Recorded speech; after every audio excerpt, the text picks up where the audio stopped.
હવે આપણે પાછા આગળ વધીએ છીએ. છેલ્લે આપણે જોયું હતું નીમા કાંચા માટેની વાત કરી હતી. હવે આગળ, the last track to the peak of Everest began. હવે એવરેસ્ટના સૌથી ઉપરના ટોચ સુધી ચડવા માટેનું અમારો રસ્તો છે એ શરૂ થયો. મીન્સ કે એ લોકોએ ચડવાનું શરૂ કર્યું. It was a very dangerous narrow એટલે સાંકડું, બ્રોડ એટલે પહોળું. વિરોધી શબ્દ માટે ધ્યાનમાં રાખો. ડેન્જરસ એટલે ભયાનક. એ ખૂબ જ સાંકડો અને ભયાનક એવો રસ્તો હતો. I slip and fall once. હું એક વખત લપસી ગઈ અને પડી પણ ગઈ. Even my oxygen was running out. અને મારો ઓક્સિજન પણ ખાલી થવા જઈ રહ્યો હતો. I was struggling with my paining leg. હવે એને પગમાં પીડા થતી હતી, એટલે કે દુખાવો થતો હતો. તો પીડાવાળા પગ સાથે હું જાણે કે સંઘર્ષ કરી રહી હતી. મીન્સ કે એને ચડવામાં થોડી તકલીફ પડતી હતી. માય શેરપા એટલે કે Nima Kancha said I must quit means leave, છોડી દેવું સમાનાર્થી. મારો શેરપા છે એણે મને કહ્યું કે હવે તું આ છોડી દે, એટલે કે ઉપર ચડવાનું બંધ કરી દે, પાછી વઈ જા. But I knew that there was no going back. પરંતુ હું જાણતી હતી કે હવે પાછું જઈ શકાય એમ નથી. I push forward through my Sherpa though my Sherpa kept ઇન્સિસ્ટિંગ એટલે ભારપૂર્વક. મારો શેરપા છે ભારપૂર્વક મને કહ્યા કરતો હતો ધેટ આઈ શુડ રિટર્ન, કે મારે પાછા ફરી જવું જોઈએ.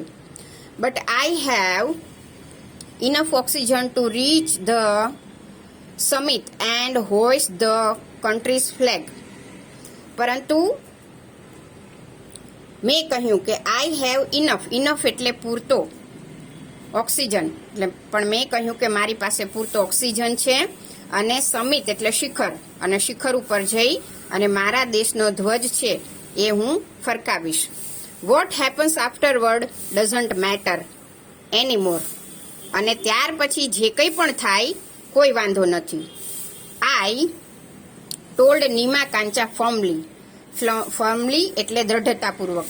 એટલે મેં નીમા કાંચાને દ્રઢતાપૂર્વક આ કહી દીધું કે ભાઈ જે કંઈ પણ થાય હું ત્યાં સુધી પહોંચીશ અને મારા દેશનો ધ્વજ છે ફરકાવીને જ રહીશ, પછી જે થાય. Remember none can defeat you until you concede એટલે હાર માની જવી, તાબે થઈ જવું. કન્સીડ એનું સમાનાર્થી સરેન્ડર આપણી ગ્લોસરીમાં આપ્યું છે. હવે આ વાક્ય છે ટ્રુ ફોલ્સ માટે ધ્યાનમાં રાખો. એટલે કે તમે જ્યાં સુધી છોડી ન દો, હાર ન માની લો, ત્યાં સુધી તમને કોઈ હરાવી શકે નહીં. Yes, occasional failures will test you.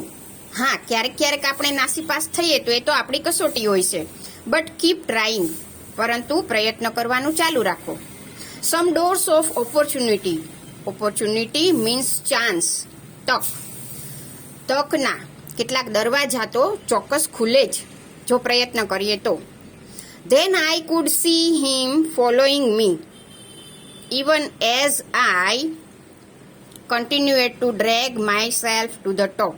અને ત્યાર પછી મેં જોયું કે તે મારી પાછળ એ આવી રહ્યા હતા કે જ્યાં સુધી હું ઉપર પહોંચું. એટલે કે હવે એ મારી પાછળ મારી સંભાળ લેવા પાછળ ચાલતા હતા. ધ ડ્રેગ એટલે ધસડાવવું, વોક એટલે ચાલવું. એટલે એને પગમાં પીડા થતી હતી, એટલે જાણે ઘણીવાર એનો પગ ધસડતી હોય તેમ. એટલે કે ધસડાતી ચાલતી. કન્ટિન્યુએડ ટીલ ઇટ ફાઇનલી હેપન. અને છેલ્લે બની ગયું, એટલે કે હું પહોંચી ગઈ ત્યાં સુધી ડ્રેગ વોક ચાલુ રહ્યું. The top. હવે અહીંયા અરુણિમા સિન્હા છે શિખર ઉપર પહોંચી ગઈ છે. હવે ત્યાંનું વર્ણન કરે છે. The top is a small 20 by 20 ice table. 20 by 20 ફૂટનું જાણે કે બરફનું ટેબલ હોય તેવું તેનું ટોપ એટલે કે એની ટોચ હતી. I saw several flags of various countries. જુદા જુદા દેશના મેં ઘણા બધા ઝંડાઓ ફરકતા, ફ્લટરિંગ મીન્સ ફરફરતા, ગર્વની સાથે ફરફરતા મેં જોયા. I had lived this moment so many times in my mind. અને આ જે દ્રશ્ય હતું એ મારા મગજમાં કાયમ માટે અંકિત થઈ ગયું.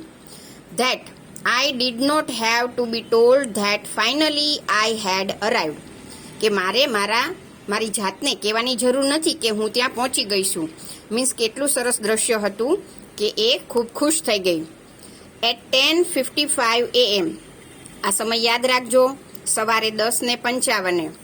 ઓન 21st May 2013, 2013 મેની 21મી તારીખે સવારે 10:55 I was on the top of the world, હું દુનિયાના સૌથી ઉપરના ભાગમાં હતી. મીન્સ કે આ દિવસે એણે એવરેસ્ટ સર કર્યો અને એ પહોંચી ગઈ. આ તારીખ અને સમય યાદ રાખો. I felt like dancing, crying and laughing at the same time. એક જ સમયે મને એવું લાગતું હતું કે હું નૃત્ય કરું, રડવા લાગું, હસવા લાગું. મીન્સ કે એને સમજાતું નહોતું, એટલી બધી ખુશ હતી કે ભાઈ હું શું કરું એમ. My mind was a kaleidoscope of emotion. મારું મન છે એ જાણે કલાઇડોસ્કોપ બની ગયું હોય, લાગણીઓનું. કલાઇડોસ્કોપ એટલે કે વિવિધ લાગણીઓ એક સાથે આવી જવી, એવું અહીંયા સમજવાનું છે. તો ઘણી બધી લાગણીઓનો એક સાથે તે અનુભવ કરી રહી હતી. Everyone has a reason to be alive. દરેક વ્યક્તિને જીવવા માટે કોઈક કારણ તો હોય જ છે. Maybe this was mine, અને મારા માટે કદાચ આ હશે. I held my flag and raise both my hands high up to the register my country's record. અને મેં મારો ઝંડો હાથમાં લીધો, બંને હાથ ઊંચા કર્યા અને મારા દેશનો રેકોર્ડ બનાવ્યો. એને રજિસ્ટર કરવા માટે, એની નોંધ કરવા માટે મેં મારા બંને હાથ ઊંચા કર્યા. અહીંયા અરુણિમા સિન્હા છે, એનું એવરેસ્ટનું એક્સપિડિશન, સાહસ એટલે પૂરું થયું અને એ પછી એને રેકોર્ડ નોંધાવ્યો એની વાત આપી છે. હવે ત્યાર પછી અહીંયા આપણને કેટલાક પ્રશ્નો આપેલા છે. આ પ્રશ્નો અને એના જવાબો છે એ તમારે પાકી નોટમાં લખવાના છે. ઓકે મિત્રો, અહીંયા સુધી રાખીએ છીએ, પછી નેક્સ્ટ લેક્ચરમાં પાછા મળશું.